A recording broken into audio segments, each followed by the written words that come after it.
right, cool. Welcome everyone. My guest this month is Russ Macnab. He's born and raised in Pitt Meadows. He's the co-founder of Macnab's Realty. He's been in the real estate business for over 17 years. He's sold over 381 homes to date. Teaches seminars in the Lower Mainland, Fraser Valley, and Greater Victoria. He's also been awarded 115 awards to date, which is super impressive. Russ, thanks for being here. How are you, my friend? I'm good, man. Thank you. Man. Thanks for having me. Oh, it's a total pleasure. Let's just start out. Like, how did you start out in this business? Well, it's been a family business since I was born. I started not real estate, but construction. So my dad was a builder and my mom was a designer. So my dad worked for like Polygon and other big companies like that, building townhouse developments, big complexes, houses, stuff like that for a long time. So that's how I grew up, building, renovating. And then my mom got a job where she traveled a lot to like really fancy houses all over the world. She was like a designer where they do high-end finishes, like murals or gold gilding in houses. Wow. So she ended up traveling a lot, and my brother was old enough, so he started going with her on all these big like adventures to different countries for like a month or two. And then my dad, it was just me and my dad at home a lot of the time because they were always away. And he was like, well, this is pretty boring. Like, I go to my job in Coquitlam and you go to grade 11 or grade 12, and my mom and my brother were living in Dubai. Wow. for a while. So he ended up he was like getting a little bored with his job, so he started searching for a job where he could travel. And he found a job where he would work for a mining company that they went around and built the housing for the mines before the mine was open. So like all the workers would have somewhere to live while they worked on the mine. So he worked in Africa for about a year and a half, almost 2 years, and then got in a car accident there and passed away. And then my brother and I were still doing the renovation stuff here. We kind of continued that on. And then when he passed away, we were like, do we really want to do this? Is this what we want to do for the rest of our lives? And one of our buddies, one of my brother's friends, was a realtor, and he was like, you guys should be realtors. You know everything about houses. You're really personable, like easy to talk to. You know a lot of people. You should just be realtors. And a week later, I signed up for the course. And I got my license, had a job for the first 3 or 4 years because it's really hard to start being a realtor and actually make money. Costs a lot more money than people actually think. So it took me a couple years to actually become a full-time realtor.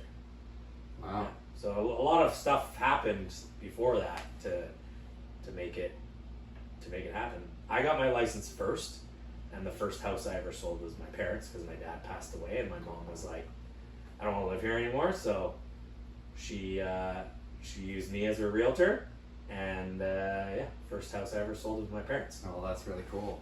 Have you sold any houses to anyone famous? No. Yeah. Is there anything that's like been really interesting that stands out with any of the people that you've sold the houses to? People are very different. Yeah. That's something you really like.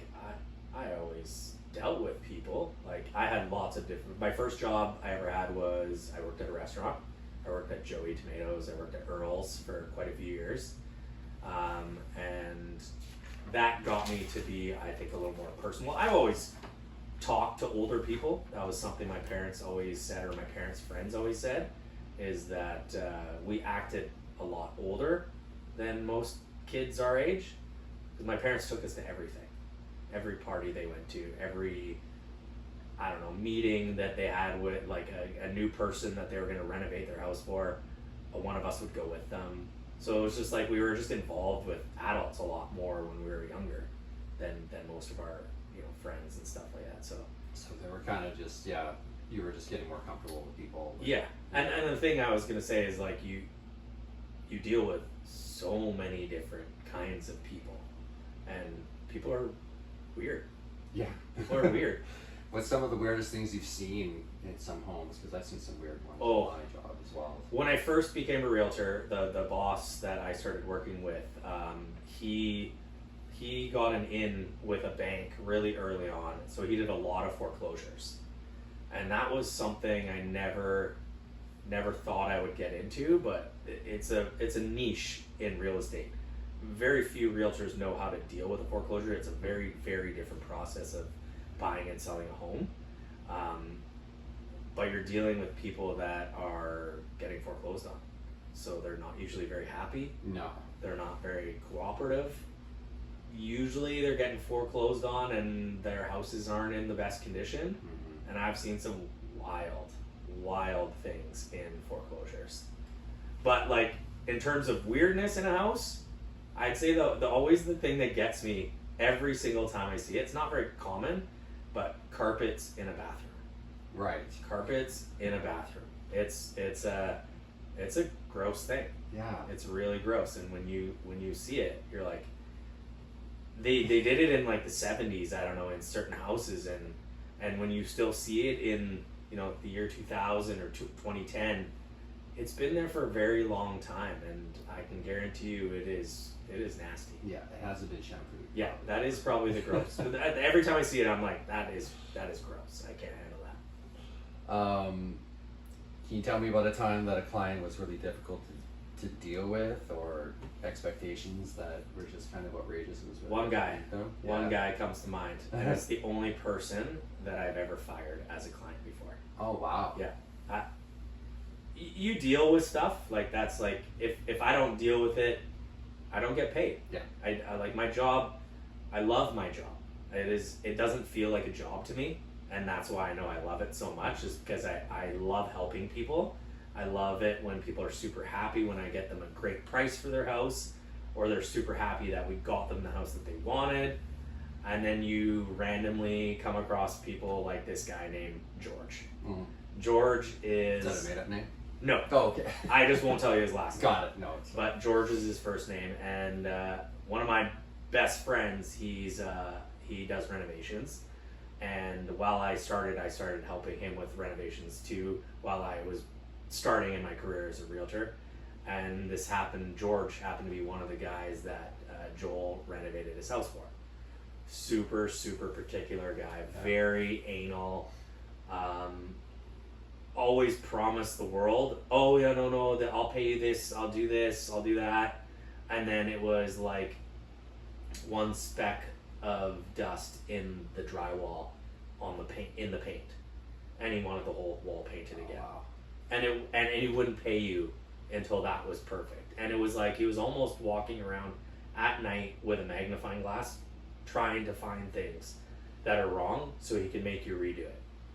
And when he phoned me 3 years later to sell his house, I thought, like, I don't really want to get into this. Yeah. But it was one of the more expensive houses that I had ever listed. So it was $1.5 million when I'm used to selling $500,000 houses, Mm-hmm. right? So it was a big jump.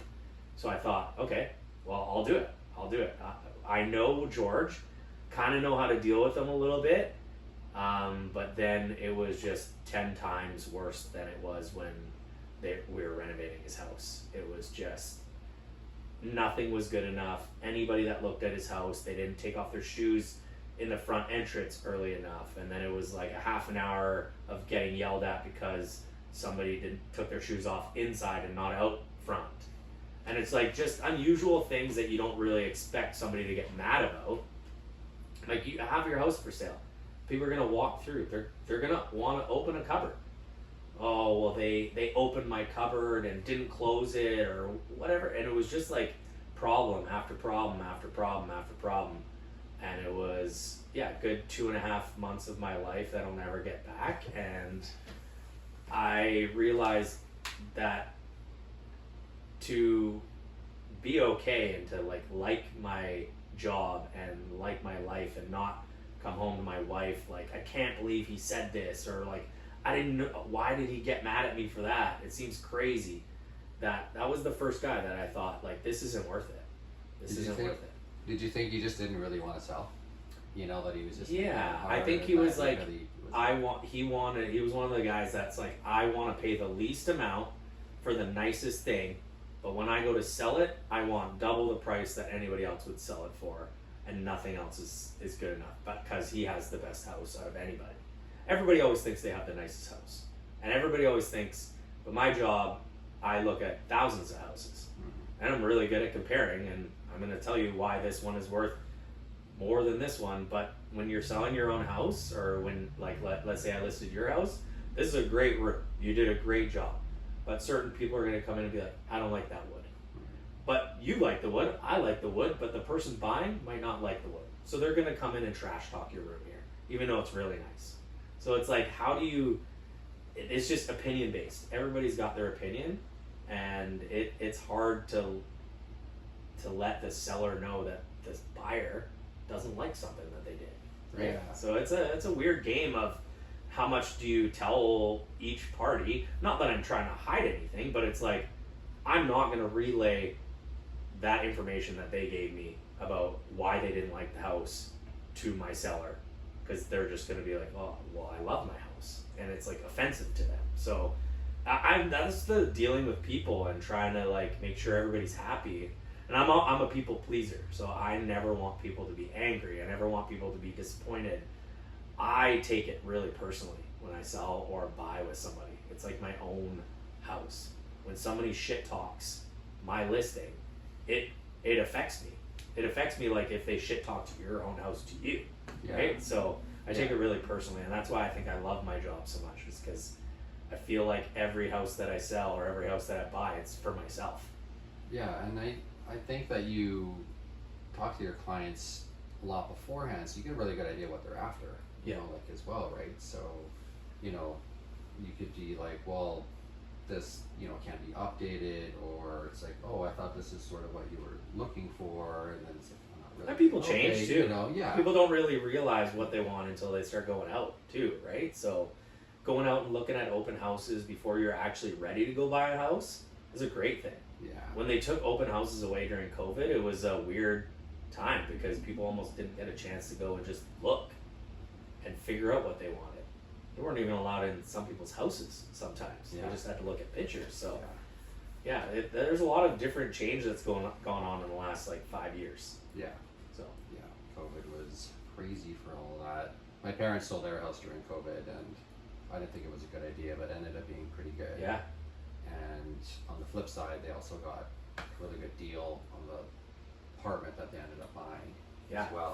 First house, I remember meeting these people, and we were on the street. I remember vividly is like when things are really starting to crack down, when people aren't really allowed to leave their house, and I'm like, they're like, hey, we really want this apartment, and I know it's a weird time, but like this is what we've been waiting for. Mm-hmm. Do you think we should sell our house? And I was like, I have no idea. I'm like, the only thing you can do is just list it and see what happens. Yeah. And we listed it, and we had masks, we had, hand sanitizer. Yeah. We had signs everywhere saying people had to keep their hands in their pockets, weren't allowed to touch anything. And I did no private showings. I just did one open house, and we had, I think, 32 groups come through, and it sold for like $100,000 over the asking price, which was mind blowing.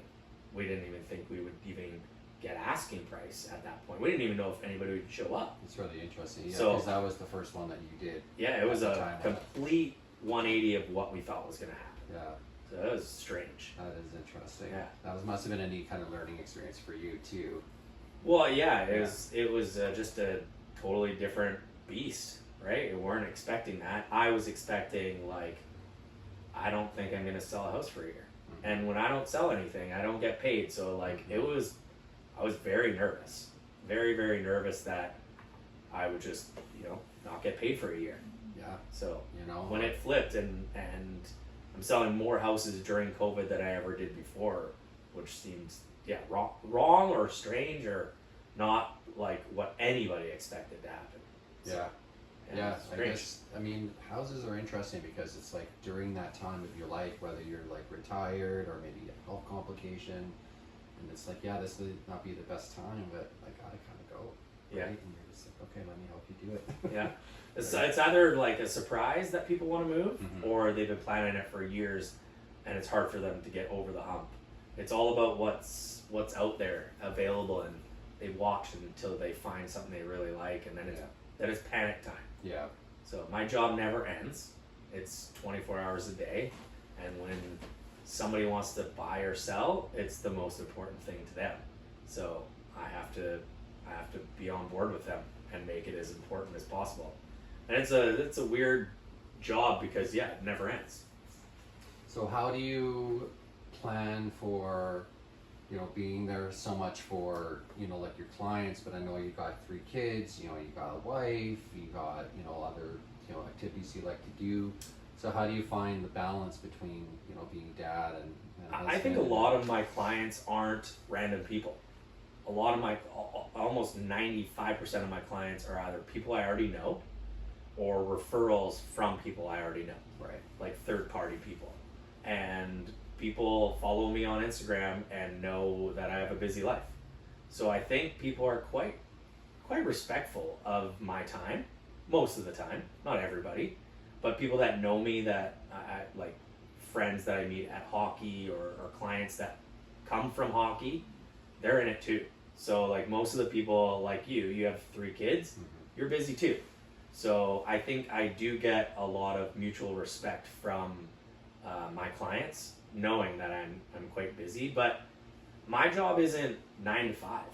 It's, hey, 5 o'clock at night till 6:30, or we're dealing with an offer where I have to work on that offer for an hour, and then I give it as a counter offer back to the other realtor, and then I wait 7 hours, right? So it's a lot of it's not like a full 9 to 5. It's broken up into hour here, 45 minutes here, and 3 hours of showing houses here, an open house on a weekend for 2.5 hours. So I can fit a lot of other stuff in between, and the best thing is technology, because ever since the iPad came out and you were allowed to digitally sign, that changed everything.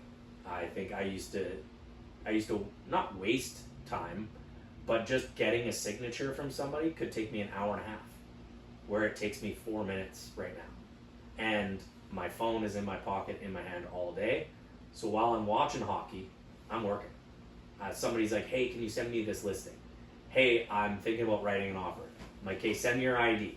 Then I start filling out forms on my phone. And then I send it to them for signatures through an online app. And then I get it back, and then I email it. So it's like, I can still do that while I'm watching my kids hockey. Or my kid, my oldest kid, needs to be at hockey an hour and a half before each game. Wow. And he's just got his license, so he's not old enough to just drive himself. So if we got a game in North Van at 8, we got to be there at 6:30. We got to leave at 5:30. So we drive. I sit in the car for an hour and a half before the game. I wait in the car for 45 minutes after the game, and I'm just watching the game during the game. So there's a lot of time in between that I can try and fit stuff in. So I think my job allows me the freedom, but also I'm locked in all the time. I don't drink a lot. I don't drink a lot of alcohol for that reason. I think when if I go to a party and I start drinking, I can't really work. I can't concentrate enough or put enough into that. I find it too important to be have a couple drinks and then, send an offer to somebody. I wouldn't do that. Yeah. So I don't drink a lot because of that, where my job can just show up out of nowhere. Yeah. Right? So. Well, people know that you're reliable that way too, right? Yeah. And going back to the digital signature thing, I remember when we dealt with you back in 2014, that was the first time that Rachel and I had seen that, because everything else before that was just handwritten signatures. We just thought that that's the way it was. Yeah, so I worked at Apple, yeah. In the business sales department at Apple while I was a realtor, when I started as a realtor. And the crazy thing is I worked at the one in Vancouver, and BC REA is real estate for BC. They oversee everything in BC, and they kind of make up the rules back in the day. And this lady she worked up in one of the towers, and she seemed like a really big business lady, and she came in thinking that they were thinking about switching their computers, and that was kind of my job, as I'd talk to companies that all had PCs that all wanted to maybe switch. iPads were coming out, iPhones were taking over, Apple computers weren't really very businessy, but they were switching over, so that's why they had a business department to try and convince people that, oh, you can do all the same things on an Apple that you can do on a PC. And this lady, she was like, she's talking about the iPad, and I'm like, I actually use it a lot because I'm also a realtor. So being able to not print stuff out and have stuff on an iPad where I can show people, and the biggest thing is like you can sign on an iPad with your finger now, but the real estate board doesn't allow that yet. And she told me she was the CFO of the BC Real Estate Association. And she was like, this is strange. Would you ever consider coming upstairs and talking to a boardroom full of executives on why do you think this is important? And I was like, absolutely. So I went up, I showed them how I could digitally sign and email a perfectly clear contract. Because back in the day, you had to fax things. And if you faxed it, or you counter-offered somebody 3 times, you can't read it anymore. So you'd have to start again. And lawyers don't like that. They don't like you to go through a negotiation and then throw that in the garbage and start at a new one, right? So this allowed it to keep it super clear. And like 6 months later, they approved it. Our lawyer said, yeah, digital signatures are totally fine. And then that's when I started teaching courses, because she was like, man, this is crazy. Maybe you should teach a course for the Vancouver Real Estate Board on how to use an iPad for signing.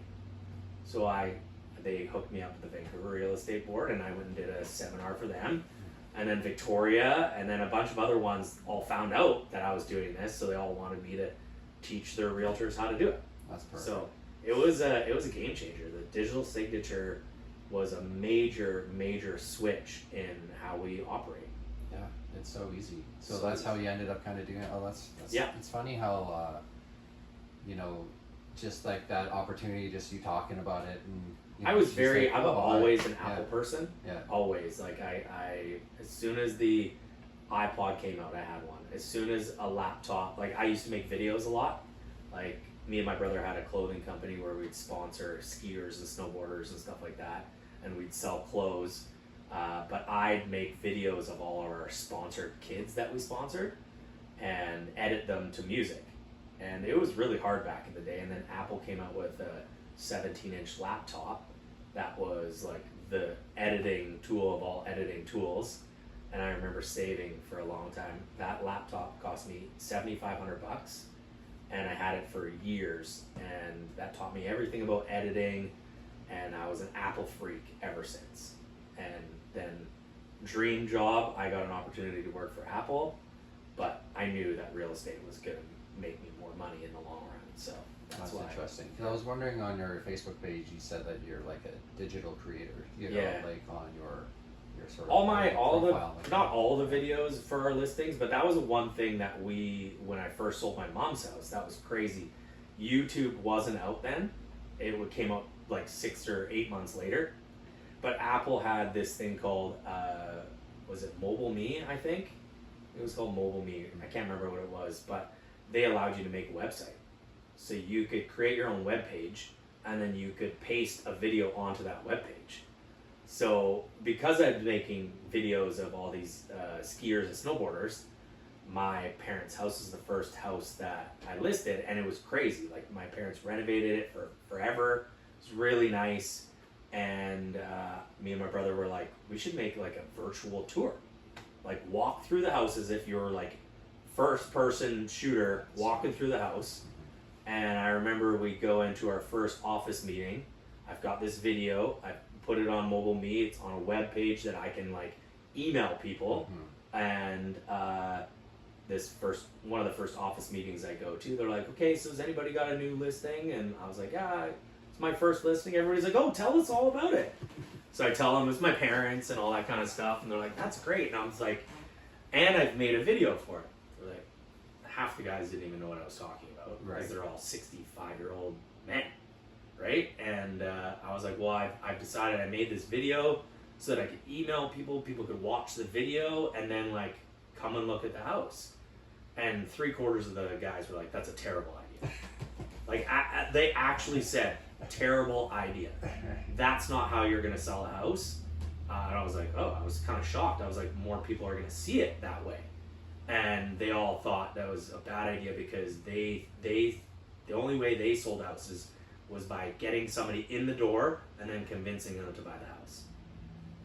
And that's not how my brother and I worked. Not a chance. We were like, come look at it, love it, look at it on a video, go, wow, that's a cool house. Come in person, it's better because it's real, exactly. And then buy the house. Yeah. And they all shot it down. And then I had my first open house that weekend, and I had 75 groups come through. Yeah. And the next office meeting, how was your open house? I said I had 75 groups come through, and they all thought I was lying. Average open house, probably 5 to 10 groups. So I don't know if it was just because my parents renovated for so long, half the neighborhood came, or it was just so different that more people came, or was it the video? But after that, I thought, like, we're doing a video for every single one of our listings. Yeah. And that was 17 years ago. Now it's mandatory. If you don't do a video, it seems weird. Why wouldn't you? I mean, like, if you're gonna go see a house, and let's say you know, maybe you're thinking about Tawasin, or, you know, someplace kind of a little bit of a drive, if you can already look at the video and see the layout, you're like, oh, that's... And you get a different feeling. Worth going to that open house now instead of just blindly driving there. You also get a different feeling because one picture in a corner, you're like, oh, that looks pretty nice. But the video took you from one room to that room. Right. Where it's like you get to actually see the transition from one room to another. Yeah. Where a picture you have no idea. And nobody was doing floor plans back then either. So the video was just like that extra layer of visual where people could feel like they're in the house and know it besides just looking at the pictures. And that was kind of like what the old guys said worked. Was like tease them, get them to come, and then sell them. Where, yeah, we were like, well, I hated, that was one thing we said specifically right from the beginning. We do not want to be car salesmen. No offense to car salesmen, but you know the feeling you get when you get out of your car at a car lot, 5 guys are staring at you, they're not coming towards you yet, but as soon as you look at 1 or 2 cars, you see them coming. And I hate that. I just want to browse, I want to look, and then I want to go to you and be like, hey, I like this car, can I look at this car? But I hated feeling like hovered on or attacked, or going into any store and be like, can I help you with that? I just want to be kind of left alone. So that's how I deal with people now. Like, you come to my open house, I'm not following you around. I'm introducing you to the house. I'm telling you the features, things that I think you're going to like, things I think you want to know. And then I say, go ahead, take a look. Yeah, I'll be over here. I'll be right here if you have questions. Like, nobody wants to be followed around. So in the beginning, it was a marketing thing for us. It was like not selling, it was marketing. And that's what I think we did the best, is we marketed. We got it out to so many people. They got to see it. More eyeballs got to see it than just somebody booking a showing and coming to look, right? So we wanted to get it out there as much as possible. And then Facebook and Instagram, YouTube, it just made our jobs easier. Yeah. Made us stand out more, right? There's a big switch in the old school mentality to the new school agents that were like, oh, I'm going to do videos, I'm going to do walkthroughs, I'm going to do, Instagram videos are huge. I'd say a ton of our business comes from Instagram. Yeah. Tons. Yeah, wow. I am not really on there that much, to be perfectly honest with you. Yeah. I'm like, I like social media and all that, but I'm not really huge on it, but it doesn't affect my businesses anyway, so it's not, you know, like... For us, it's a major tool. For sure. And if you're not, like, I know a couple of realtors that aren't on Instagram or Facebook, and I just think, like, you're just missing out. Yeah. You're just missing out on thousands and thousands. Like, I post a video on my Instagram, 3,000 to 8,000 views in a day. And I wouldn't get that if I was on Instagram. And maybe not one of those people are going to buy that house, but 7 people are going to send it to their friends that are looking at Pitt Meadows. Hey, did you see this house? And it just, because you don't always find it on realtor.ca or REW or wherever. It's a lot of our business, a lot of our sales come from my friend sent it to me on Instagram. My friend sent it to me on Facebook.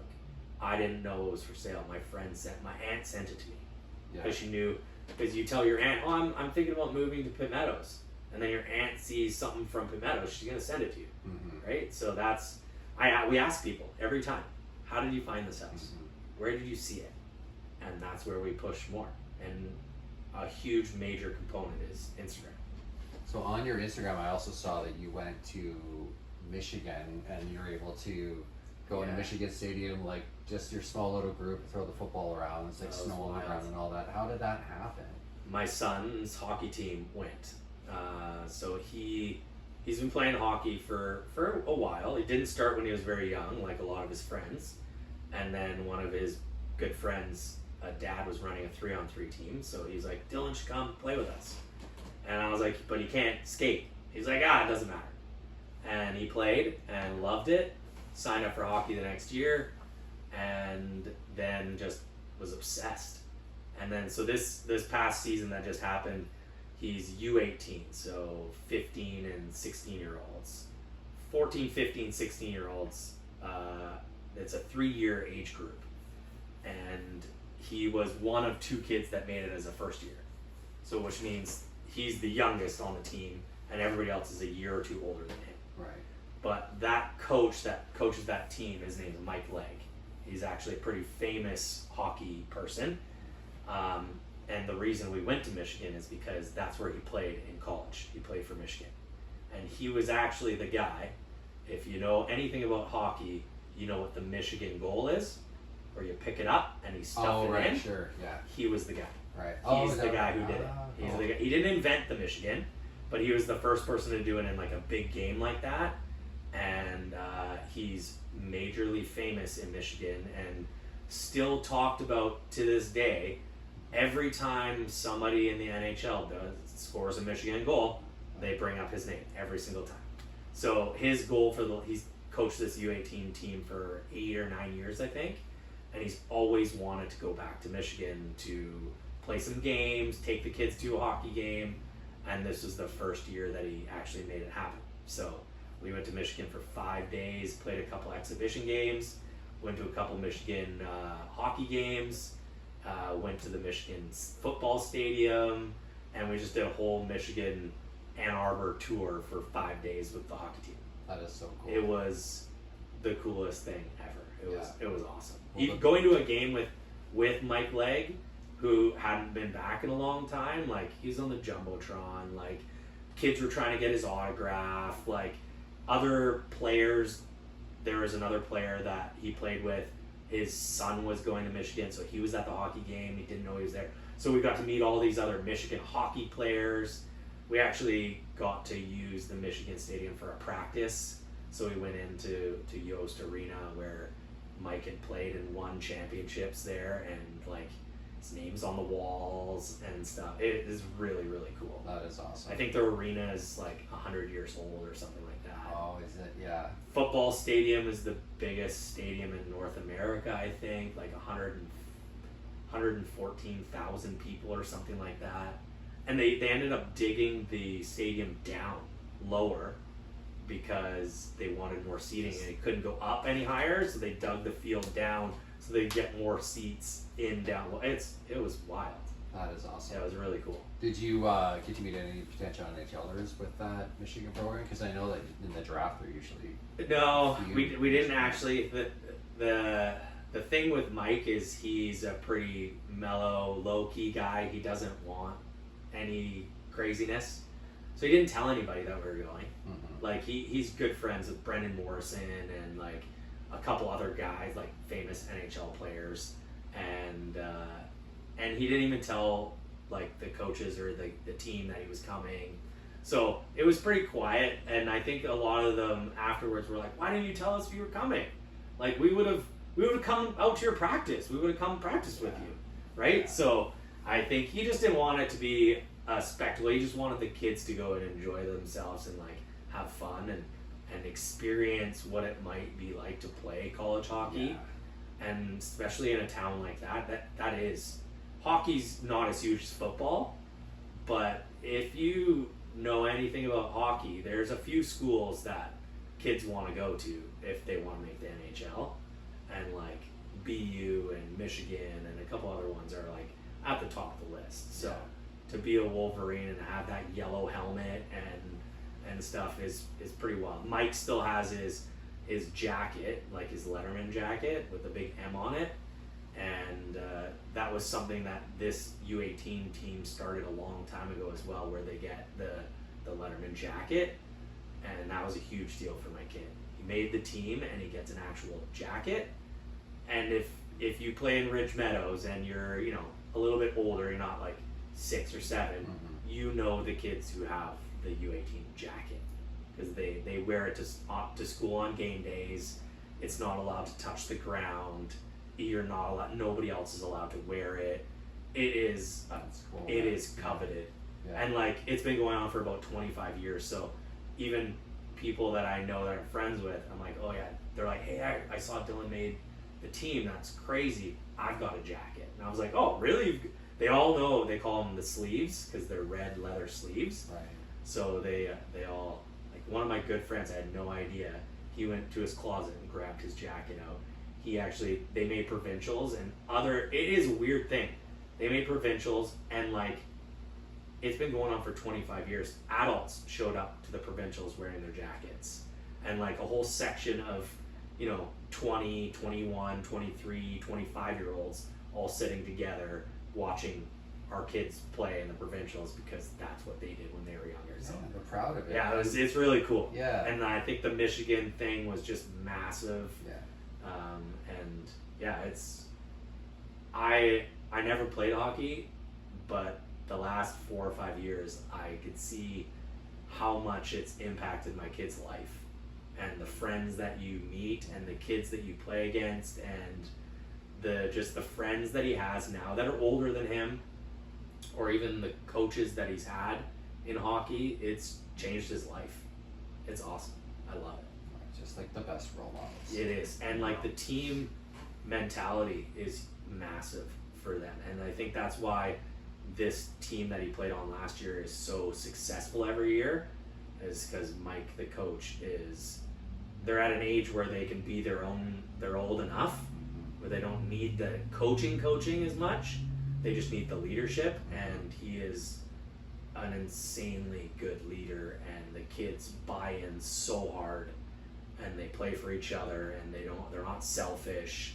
It's mind-blowing how a leader like that can shape the team, and the respect that those kids have for each other, and the sleeves, and showing up on time, and staying late after, and never missing anything. Like there's no missing. You're puking, you're sick, you're going to wash from the stands and puking in a bucket because you don't want to miss. Yeah. It's crazy. That magic sauce. Yeah, it that is. They got It going is on, for right? sure. Yeah. Did you have any role models growing up? Well, yeah, my dad. Yeah. My dad was my biggest role model.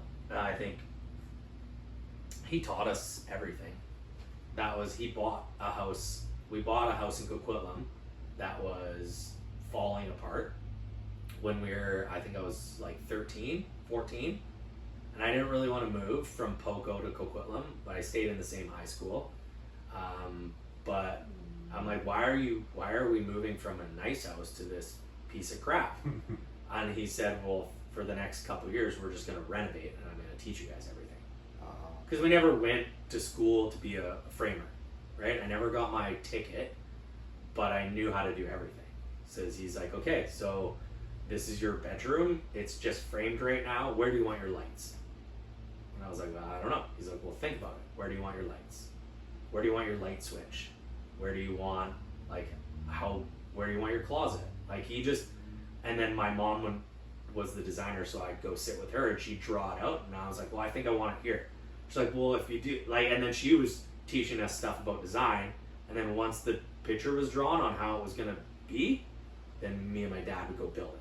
and he would teach me how to build it. So then I'm wiring my own room. I got a door one year for my birthday because I didn't have a door on my bedroom, and he showed up with a door for my birthday, shims, and showed me how to install a door. Was there a bow around it? No, but that was our education. He bought that house to teach us, and because he loved doing it. So that was a big project that's how we learned, and he was my role model. Like, he taught me everything. He's very mechanical. I love cars, and I learned it all from him. And he had every tool, always working on stuff, always willing to help. So anytime something was broken on my car, he had a car trailer for our Bobcat. We owned a Bobcat, so he'd pick me up, tow it onto the car trailer, drop it off at home, and we'd fix it. For my birthday, my 16th birthday, I got a car that had a damaged front fender, terrible suspension, and I got my driver's license on my 16th birthday, and I had 30 days until you get your real driver's license. And I got a piece of crap car for my birthday on my 16th birthday with suspension, a new fender, new brake pads, and a Haynes manual, which was like the dictionary of that car, basically, on how to fix everything. And he said, okay, you have 30 days until you get your real driver's license, so you should start now. And I just spent every day in the garage working on my car until I got my driver's license. So it was like he was always just teaching us stuff, on not doing it for us, always there to help, always sitting behind me, but never did it. Always made me do it. That's the best way to learn. Yeah, that's the best way, Right? So he knew that. No, that's awesome, man. So where do you see yourself now? Like, coming, say 5-10 years, you're probably going to be thinking about retirement and all that sort of stuff. Where do you see yourself? I think a lot about, my dad passed away in a car accident when he was 53. So I'm 44 right now. So I think about that a lot. I think about 9 years. Where in 9 years, if I passed away, that'd be terrible. So I don't think about the future a ton. I just think about, I think about the next couple of years, like what I want to do, where I want to go, what are my goals, what do I think my kids are going to do. But I don't really look 10 years ahead too much. I think it just worries me. I try not to think about it, I think. Yeah,